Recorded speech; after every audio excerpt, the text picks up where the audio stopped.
नमस्ते दोस्तों, कैसे हो आप सब लोग। आज हम लोग बात करने वाले हैं, अगर आप नॉन इंजीनियर हैं, आप टॉप आईआईएम्स में टॉप 20 स्कूल्स में कैसे जा सकते हैं। तो इस वीडियो को एंड तक जरूर देखिएगा।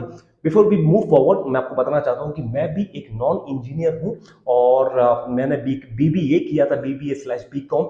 BCom is like BBA is like the glamorise BCom basically. और उसके बाद मैं आईएम कोरिकोड चला गया था। तो सबसे पहले आपको समझना पड़ेगा कि ऐसा नहीं है कि इंजीनियर्स हर एक आइम्स में जाते हैं, राइट, कि CAT is only made for engineer. ऐसा नहीं है। हमारे दिमाग में बहुत सारे मिसकंसेप्शन होते हैं कि भैया हम इंजीनियर नहीं है, हम लोगों का कैट में नहीं होगा, खाली इंजीनियर जाते हैं, उनका क्वांट बहुत अच्छा होता है, उनके एग्जाम्स अच्छे होते हैं। तो ऐसा कुछ हद तक सही है, बट लेट्स अंडरस्टैंड कि हम लोग क्या सोचते हैं, हमारे दिमाग में क्या मिसकंसेप्शन होते हैं।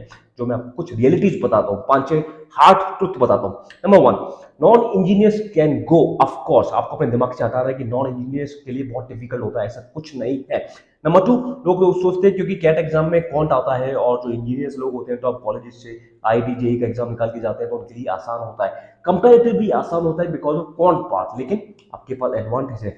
कैट के एग्जाम में खाली कौन नहीं देखते हैं। कैट के एग्जाम में वो आपका एलआर देखते हैं, वो आपका वीए देखते हैं, वो आपका आरसी देखते हैं। और एग्जाम इज वन थिंग, उसके बाद आपका 10th का मार्क्स, 12th का मार्क्स, अंडरग्रेड का मार्क्स, आपका वर्क एक्सपीरियंस, जेंडर, बहुत सारी चीजें देखते हैं। तो ये डरना नहीं है कि खाली एग्जाम खाली इंजीनियर्स के लिए। उसके बाद आपको लगता है कि एग्जाम बहुत टफ है, खाली इंजीनियर निकाल पाएंगे, वो भी नहीं है। उसके बाद आपको लगता है कि कैंपसेस में खाली उनको आईआईटीएंस चाहिए, एनआईटीएंस चाहिए, बीआईटीएंस चाहिए, ऐसा भी नहीं है।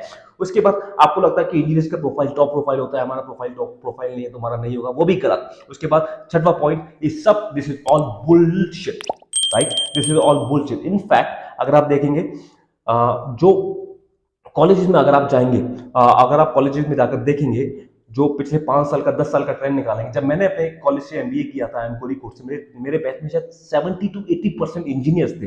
लेकिन कुछ दिन पहले मैं देख रहा था, तो अभी जो इंजीनियर्स का बीटेक वालों का जो रेशियो है वो कुछ 60% हो गया है, राइट। तो सारे कॉलेजेस इंडिया में, particularly all the IIMs and top schools, they are promoting lot of diversity, right.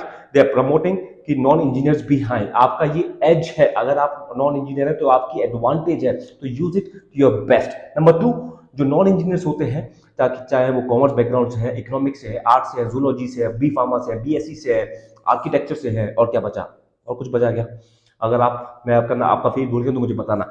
तो उनका जो कट ऑफ होता है वो लो हो जाता है, राइट। उनके लिए little bit, it's a little bit 1% और 2%, they get some extra marks, right. उसके बाद जो कंपनीज भी हैं जो प्लेसमेंट्स के लिए आती हैं कॉलेजेस में, they don't want only engineers, right, because companies also want different diversity, right. उसके बाद अगर आप देखेंगे तो अगर एक्सक्यूज मी सो कैंपसेस में भी आईटी बैकग्राउंड के लोग, इंजीनियर्स में भी बहुत कम डाइवर्सिटी होता है। तो इंजीनियर्स में भी मोस्टली लोग आईटी बैकग्राउंड से आते हैं, कोई टीसीएस में है, कोई विप्रो से, कोई इन्फोसिस से, similar profile. So the campuses, the colleges, the professors, the teachers, the companies which are coming, they are looking for lot of diversity, not only in terms of कि भैया इंजीनियर है या फिर नॉन इंजीनियर, बट ऑल्सो अगर आप कोई बहुत ही weird background से, अगर आप डॉक्टर है, अगर आप डेंटिस्ट है, अगर आप सीए है, अगर आप सीएफए है, तो आपको बहुत बहुत बहुत अच्छा एज मिलेगा।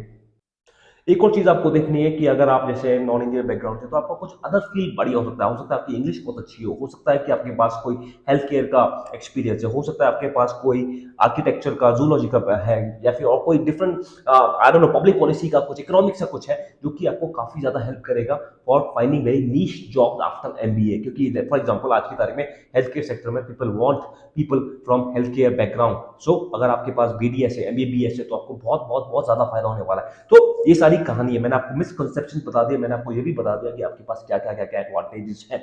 तो now I will tell you one thing.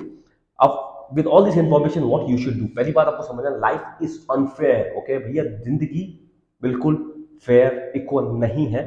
कुछ लोगों के पास एडवांटेज होगा, कुछ लोगों के पास डिसएडवांटेज होगा। For example, girls have some advantage, right. For example, some reserved categories have advantage, right? For example, if you are GEM, you are the most disadvantaged। तो लाइफ फेयर नहीं है भैया, ये आपको एक्सेप्ट करना पड़ेगा। तो अब ये सारा समझने के बाद आपको डरना नहीं है, अपने आप पर विश्वास रखो मेरे दोस्त, आत्मविश्वास होना चाहिए, आप कर सकते हैं। उसके बाद आप एक स्टडी प्लान बनाएं, मेरी वीडियोस को भी देख सकते हैं, जो मेरा प्लान था, मैं कुछ वीडियोस को नीचे डाल दूंगा, आप उनको देख सकते हैं कि आपका प्रॉपर प्लान क्या होना चाहिए। रूटीन बनाओ, सिस्टम होने चाहिए प्लेस में कि भैया ये मेरा 6 महीने 9 महीने या 12 महीने बाद मेरा एग्जाम है और ये ऐसे मुझे करना है। उसके बाद बहुत सारे मॉक्स एग्जाम करिए, बहुत सारे मॉक्स एग्जाम कीजिए, मॉक्स एग्जाम से आपकी स्ट्रेंथ और वीकनेस पता चलती है।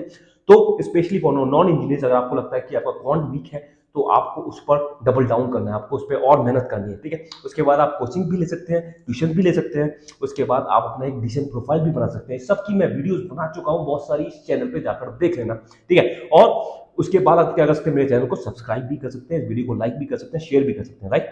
तो ये सारी चीजों को समझने के बाद दोस्त, तुम्हें डरना वरना नहीं है, जीवन में डरना बना है। जाओ बाहर जाकर कॉन्कर करो, don't worry, and I am sure that you will have an amazing time for preparation. Just लोग क्या समझते हैं कि भाई मुझे एक गोल पर जाना है and that goal is the most important thing. नहीं, ऐसा नहीं होता है मेरे दोस्त। ट्रस्ट द प्रोसेस, जो आपकी जर्नी है उस जर्नी को एंजॉय कीजिए। अगर आपको वजन कम करना है, अगर आपको कुछ म्यूजिकल इंस्ट्रूमेंट सीखना है, तो ये नहीं है कि वो जो गोल है वजन कम करने का, that should, you should not just enjoy that part, but you should enjoy the process, ठीक है। तो वीडियो को यहीं पे बंद करते हैं दोस्तों। अगर आपको कुछ समझ में आया हो तो मुझे बताना। मैं भी एक नॉन इंजीनियर था, मेरा एक अटेम्प्ट में नहीं गया था गेट का exam, but you have to work hard to achieve your dreams and to achieve your goals. I'll see you in the next video. In the meantime, आप इन दोनों वीडियोस को देख सकते हैं।